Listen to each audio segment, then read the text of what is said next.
Perkenalkan, nama saya Dea Prilianti dengan NIM 1701620049. Saya akan menjelaskan tentang minggu efektif. Sebelum memulai ajaran baru, guru dituntut untuk tahu cara membuat prota dan promes. Pembuatan prota dan promes ini berdasarkan perhitungan hari efektif, minggu efektif, dan jam efektif. Minggu efektif adalah minggu kegiatan sekolah dalam 1 bulan, 1 semester, atau 1 tahun. Dalam 1 bulan tersebut ada beberapa minggu yang rata-rata tiap bulan terdiri dari 4 minggu sampai 5 minggu. Di dalam tiap minggu tersebut tentu tidak selamanya efektif. Kadang ada minggu tertentu yang tidak efektif, yang dimana digunakan untuk kegiatan lain sehingga kegiatan belajar tidak ada. Atau ada tetapi tidak dalam kondisi yang kondusif sehingga dianggap tidak efektif.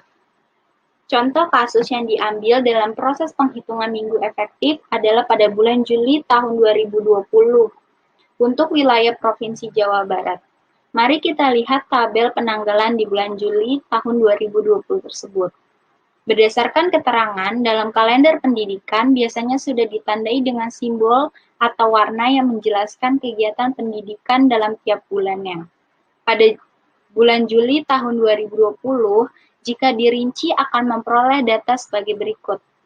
Yang pertama, jumlah hari terdapat 31 hari yang dimulai dari tanggal 1 pada hari Rabu sampai tanggal 31 di hari Jumat.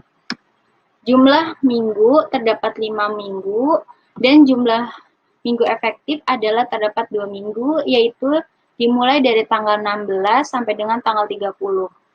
Sesuai yang ditandai bahwa warna orange itu menjelaskan tentang libur semester, jadi dari tanggal 1 sampai dengan 12 merupakan libur semesteran. Dan selanjutnya diberi warna coklat itu merupakan tanggal awal kegiatan masuk sekolah dan masa pengenalan lingkungan sekolah pada tanggal 13 sampai 15 Juli tahun 2020.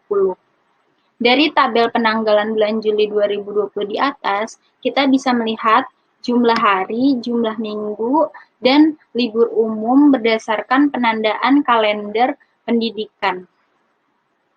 Akhirnya kita bisa melihat berapa sesungguhnya minggu efektif di bulan Juli tahun 2020 tersebut, yaitu terdapat 2 minggu efektif. Hari efektif adalah hari di mana kegiatan belajar mengajar dalam 1 minggu, 1 bulan, 1 semester, atau 1 tahun ajaran dalam kalender pendidikan. Setelah mengetahui berapa jumlah minggu efektif dalam 1 tahun ajaran, berikutnya guru juga harus tahu berapa jumlah hari efektif dalam 1 tahun ajaran tersebut. Cara menghitungnya mudah saja, yaitu jumlah hari dalam 1 tahun ajaran diambil dari jumlah hari libur atau kegiatan sekolah. Perhitungan seperti ini akan menghasilkan angka lebih jelas. Kita harus merinci sebagaimana proses perhitungan minggu efektif. Proses ditinggal dilihat saja dari masing-masing minggu efektif tersebut ada beberapa hari. Untuk contoh, kita ambil dari proses penghitungan dari hari efektif di bulan Juli tahun 2020. Sesuai minggu efektif di bulan Juli tahun 2020, maka jumlah hari efektifnya adalah 13 hari. Dimulai dari tanggal 16 sampai dengan tanggal 30. Selanjutnya adalah cara menghitung jam efektif. Jam efektif adalah jam yang digunakan oleh guru mata pelajaran untuk kegiatan belajar mengajar. Cara menghitung jam efektif tidak sulit, yaitu jumlah jam efektif dikali jumlah jam pelajaran yang kita ampu dalam 1 minggu. Rumus sederhana dari proses menghitung jam efektif ini sebagai berikut. Untuk contoh, perhitungan jumlah jam efektif, kita masih menggunakan contoh kasus untuk perhitungan jumlah jam efektif di semester 1 ajaran tahun 2020 sampai 2021. Untuk satu mata pelajaran, misalnya mata pelajaran akuntansi perusahaan jasa dengan jumlah jam per minggunya adalah 3 jam. Rumusnya, jumlah jam efektif sama dengan minggu efektif dikali jumlah jam. Maka 18 dikali 3 terdapat 54 jam pelajaran dalam satu semester tersebut. Jadi, di semester 1 tahun ajaran 2020-2021, mata pelajaran akuntansi perusahaan jasa menghasilkan jumlah jam efektif sebanyak 54 jam pelajaran. Ini belum diambil dengan jumlah jam yang digunakan untuk soal ulangan harian, ulangan tengah semester, dan ulangan akhir semester, dan kegiatan guru lainnya seperti pengisian rapot dan lainnya. Demikian pembahasan mengenai cara menghitung minggu, hari efektif, kalender pendidikan dengan ini mudah-mudahan bermanfaat untuk semuanya. Halo teman-teman, perkenalkan nama saya Sylvia Twinanggraini dengan NIM 17016200094. Sekarang kita akan lanjut ke pembahasan selanjutnya, yaitu tentang Prota atau program tahunan. Nah, sebelumnya kalian udah pada tahu belum nih, Prota itu apa sih? Kalau belum tahu, yuk simak baik-baik penjelasan aku. Prota atau program tahunan adalah rencana penetapan alokasi waktu 1 tahun untuk mencapai tujuan pembelajaran yang berisi kompetensi inti dan kompetensi dasar yang telah ditetapkan.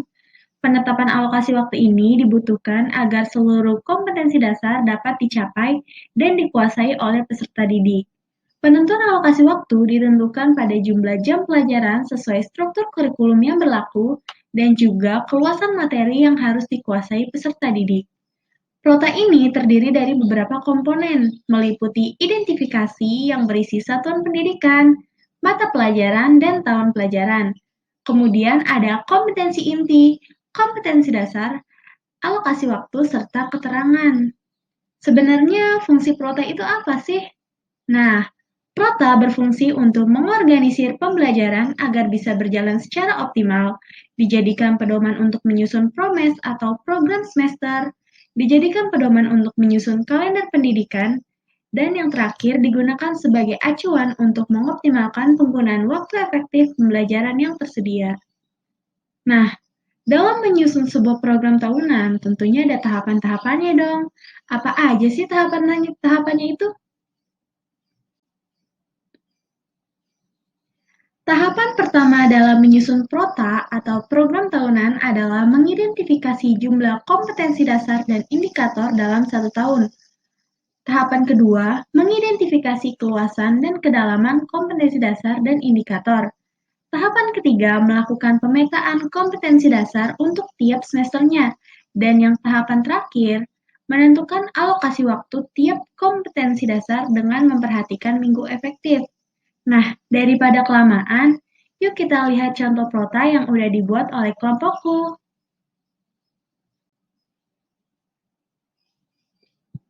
Berdasarkan hasil diskusi kelompok kami, ini adalah hasil Prota yang dibuat.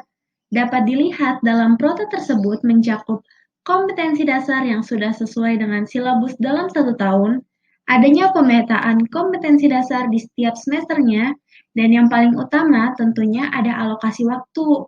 Alokasi waktu ini ditentukan di tiap kompetensi dasar dengan memperhatikan minggu efektif. Kemudian, dapat dilihat dalam Prota tersebut, pada semester 1, alokasi waktu yang dibutuhkan adalah 54 jam pelajaran, yang belum dipotong dengan ulangan harian, penilaian tengah semester, dan penilaian akhir tahun. Sekian dari saya, semoga apa yang saya jelaskan tadi dapat bermanfaat bagi kalian yang mendengarkan. Terima kasih.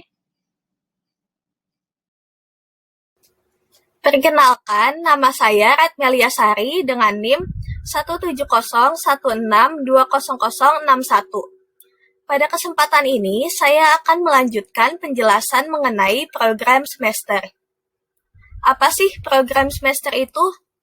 Program semester atau biasa disebut dengan promes adalah bentuk penjabaran dari program tahunan atau prota, yang di dalamnya berisi garis-garis besar tentang hal-hal yang akan dicapai dalam satu semester, di mana semester sendiri adalah satuan waktu yang digunakan untuk penyelenggaraan program pendidikan. Promes berisi rumusan pokok-pokok aktivitas guru dalam melakukan pembelajaran selama 1 semester, dengan mempertimbangkan alokasi waktu yang tersedia, jumlah kompetensi dasar, dan indikator. Program semester ini memiliki beberapa fungsi. Yang pertama, untuk mempermudah tugas guru saat mengadakan pembelajaran selama 1 semester. Yang kedua, mampu mengarahkan kegiatan untuk mencapai tujuan pembelajaran yang diprogram. Yang ketiga, menjadi pola dasar untuk mengatur wewenang atau tugas setiap pihak yang ikut serta dalam pembelajaran. Yang keempat, menjadi pedoman guru dalam bekerja dan belajar. Yang kelima, menjadi tolak ukur efektivitas pada proses pembelajaran. Yang keenam, menjadi bahan untuk menyusun data, sehingga terbentuk keseimbangan kerja. Yang terakhir, mampu menghemat waktu, tenaga, biaya, dan alat penunjang, karena pembelajaran bisa berlangsung secara efektif dan efisien.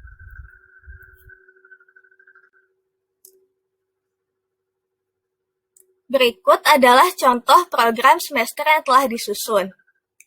Dalam pembuatan PROMES ini ada beberapa langkah. Yang pertama adalah memasukkan kompetensi dasar ke dalam format PROMES.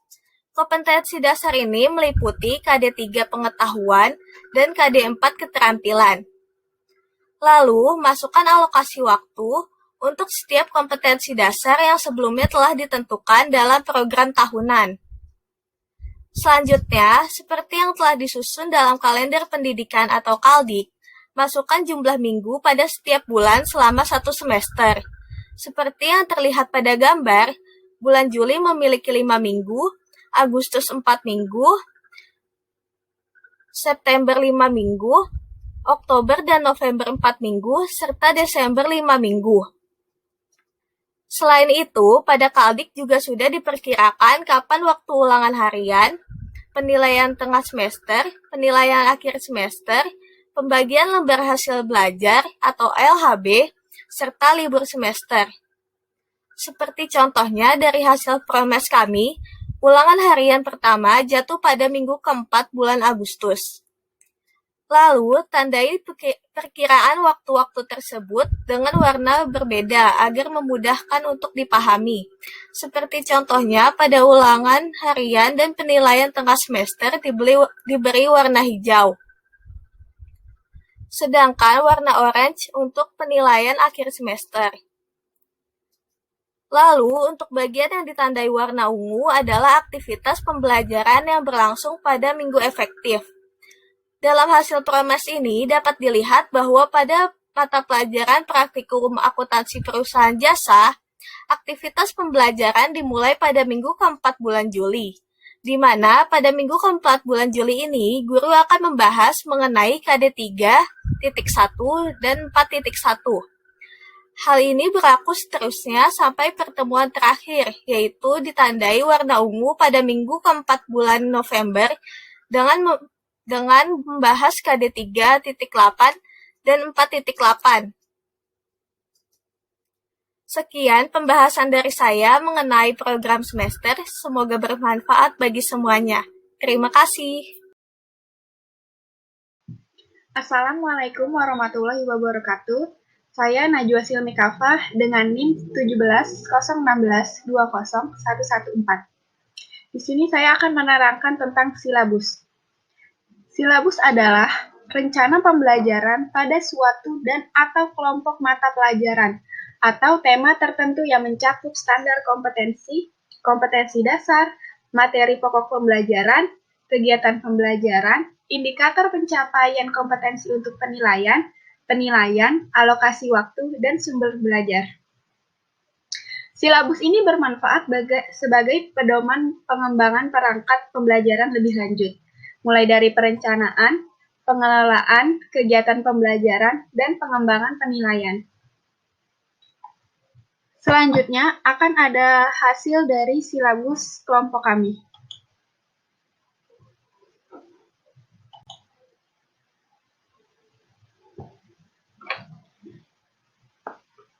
Yang pertama ini ada kompetensi dasar 3.1 menganalisis dokumen sumber dan dokumen pada perusahaan jasa, dan 4.1 melakukan pengecekan dokumen sumber dan dokumen pendukung pada perusahaan jasa.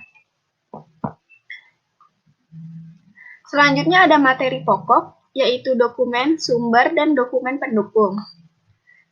Dengan KD yang seperti ini, pembelajarannya yaitu dari mengamati dengan mempelajari buku teks dan sumber lain tentang dokumen sumber dan dokumen pendukung.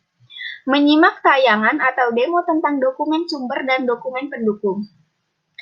Lalu menanya, merumuskan pertanyaan untuk mengidentifikasi masalah terkait dengan dokumen sumber dan dokumen pendukung. Mengeksplorasi atau mengumpulkan informasi. Mengumpulkan data antar informasi melalui diskusi kelompok atau kegiatan lain, guna menemukan solusi masalah terkait dokumen sumber dan dokumen pendukung. Dan mencoba atau menalar, dengan cara menerapkan langkah-langkah pemecahan masalah didasarkan pada solusi yang ditentukan, memilih alternatif pemecahan masalah lainnya. Dan yang terakhir ada mengomunikasikan atau menyimpulkan, dengan cara membuat kesimpulan tentang dokumen sumber dan dokumen pendukung, dan mengaitkan dengan konsep dan masalah lainnya. Adapun di bagian penilaian, di sini terdapat menjadi 4, melalui tugas, observasi, portofolio, dan tes. Tugas ini terdiri dari diskusi kelompok, membuat notula, merangkum hasil diskusi secara kelompok.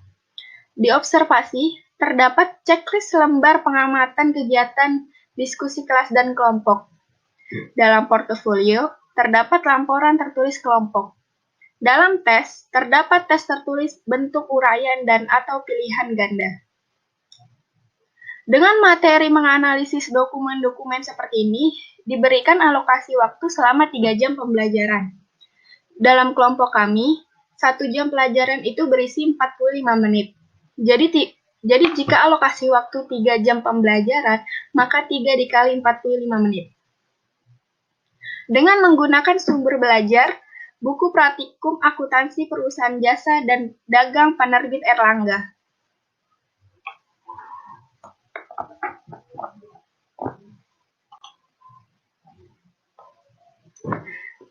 Selanjutnya ada contoh KD yang kedua, yaitu 3.2 menerapkan proses pencatatan transaksi ke dalam jurnal umum untuk perusahaan jasa, dan 4.2 melakukan pencatatan transaksi ke dalam jurnal umum untuk perusahaan jasa. Dengan materi pokok yaitu bukti transaksi. Pembelajarannya masih sama dengan mengamati, menanya, mengeksplorasi, dan mencoba menalar, mengomunikasikan. Dalam tampilan seperti ini, saya hanya menampilkan mengamati dan menanya, yaitu berisi mempelajari buku teks dan sumber lain tentang proses pencatatan transaksi ke dalam jurnal umum, menyimak tayangan atau demo tentang proses pencatatan transaksi ke dalam jurnal umum, dan dalam menanya, merumuskan pertanyaan untuk mengidentifikasi masalah terkait dengan proses pencatatan ke dalam jurnal umum. Penilaian dibagi menjadi 4, tugas, observasi, portofolio, dan tes. Dalam tugas terdapat diskusi kelompok, membuat notula, merangkum hasil diskusi secara kelompok. Dalam observasi terdapat checklist lembar pengamatan kegiatan diskusi kelas dan kelompok. Dalam portofolio terdapat laporan tertulis kelompok, dan tes terdapat tes tertulis bentuk uraian dan atau pilihan ganda. Dalam kompetensi dasar seperti ini diberikan alokasi selama 6 jam pelajaran, karena mengingat kompetensi ini membutuhkan untuk pencatatan transaksi-transaksi. Dengan menggunakan sumber belajar buku praktikum akuntansi perusahaan jasa dan dagang penerbit Erlangga. Halo semuanya, perkenalkan, nama saya Eka Lydia Rizka dengan NIM 17016200023. Selanjutnya, saya akan membahas mengenai RPP atau Rencana Pelaksanaan Pembelajaran. di mana RPP ini merupakan pegangan seorang guru dalam mengajar di suatu kelas. Secara prinsip, RPP yang kemudian hanya akan menjadi satu lembar itu merupakan peraturan dari Mendikbud Bapak Nadiem Karim. Pak Nadiem Karim sendiri sebagai Menteri Pendidikan dan Kebudayaan mengeluarkan kebijakan pendidikan Merdeka Belajar. Kebijakan Merdeka Belajar memungkinkan para guru secara bebas untuk merancang, menggunakan, dan mengembangkan format RPP sesuai dengan kebutuhan di kelas. Penyederhanaan RPP ini dapat meringankan beban administrasi guru. Selain itu, RPP yang sebelumnya juga terdiri dari belasan komponen, ini disederhanakan menjadi 3 komponen inti yang hanya dapat dibuat menjadi satu halaman. Berdasarkan Permendikbud Nomor 22 Tahun 2016 tentang Standar Proses Pendidikan Dasar dan Menengah, Rencana Pelaksanaan Pembelajaran atau RPP adalah rencana kegiatan pembelajaran tatap muka untuk satu pertemuan atau lebih. RPP dikembangkan dari silabus untuk mengarahkan kegiatan pembelajaran peserta didik dalam upaya mencapai kompetensi dasar atau KD. Selanjutnya yaitu cara membuat rencana pelaksanaan pembelajaran atau RPP satu halaman. Sebagai berikut, yang pertama, menyiapkan bahan pembelajaran, yang kedua, membuat kerangka RPP, di mana RPP dibuat dengan mengacu pada Surat Edaran Nomor 14 Tahun 2019 tentang penyederhanaan rencana pelaksanaan pembelajaran, sehingga kerangka RPP harus memuat tujuan pembelajaran, langkah-langkah pembelajaran, dan penilaian pembelajaran. Yang ketiga yaitu mengisi kerangka RPP, di mana kerangka RPP ini disesuaikan dengan pembelajaran yang akan dilaksanakan. Berikut ini merupakan RPP satu lembar hasil diskusi dari kelompok kami. Seperti yang dapat kita lihat, kedua RPP tersebut merupakan RPP dari pertemuan pertama dan pertemuan kedua. Pada RPP pertemuan pertama tersebut terdapat identitas sekolah, kompetensi dasar, rencana pelaksanaan pembelajaran, terdiri dari indikator pencapaian kompetensi, tujuan pembelajaran, kegiatan pembelajaran, serta penilaian pembelajaran. Pada bagian identitas sekolah, kali ini kelompok kami menggunakan nama sekolah yaitu SMKN 2 Cikarang Barat, kelas 11 semester ganjil, dengan materi dokumen sumber dan dokumen pendukung pada perusahaan jasa yang memiliki alokasi waktu 3 jam pembelajaran dikali 45 menit, dengan menggunakan model pembelajaran yaitu model SI4R, Problem Based Learning, serta metode pembelajarannya, metode pemahaman dan penalaran, dan media yang digunakan yaitu media Google Classroom, video pembelajaran, serta modul pembelajaran. Yang di sebelah kanan ini merupakan RPP pertemuan kedua.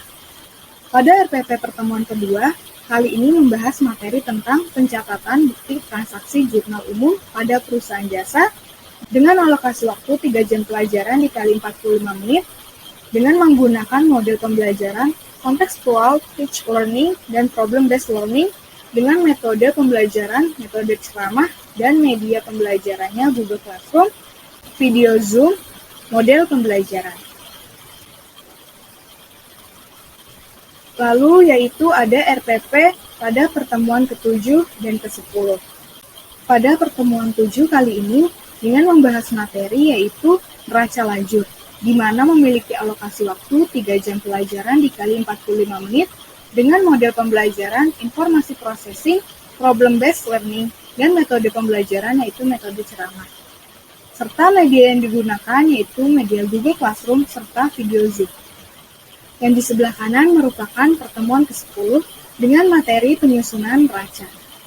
Alokasi waktu yaitu 3 jam pembelajaran dikali 45 menit dengan model pembelajarannya yaitu contextual teaching learning serta discovering learning, dan metode pembelajarannya yaitu metode pengamatan, tanya jawab, dan ceramah.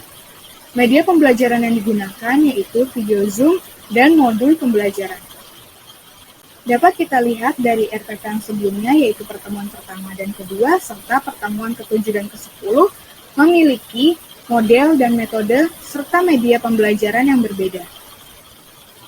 Di mana dapat diartikan bahwa RPP ini disusun sesuai dengan pertemuan yang ada. Sekian materi yang kelompok kami sampaikan. terkait minggu efektif, prota, promes, silabus, dan RPP.